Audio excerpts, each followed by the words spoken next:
Vasario 2 dieną šeštadienį Raseinių prezidento Jono Žemaičio gimnazijoje vyko tradicinis Babono vardo krepšinio turnyras Absolventai gimnazistai.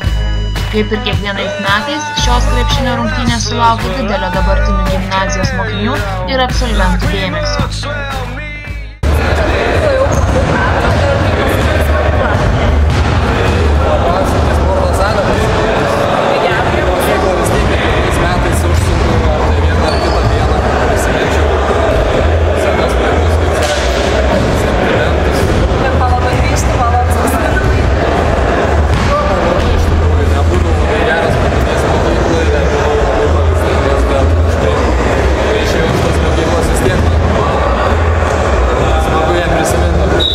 Šių metų krepšinio turnyre varžėsi 5 komandos – nei šis nei tas, pusamžiai, perfekto, 13 laidos velniūkščiai bei gimnazistai.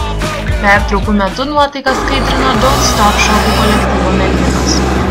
Absolventai prezidento Jono Žemaičio gimnazijai įteikė dovaną – krepšinio kamuolį.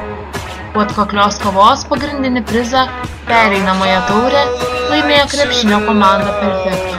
Visi turnyre dalyvavusieji buvo apdovanoti atminimo dovanomis – gimnazijos medaliais.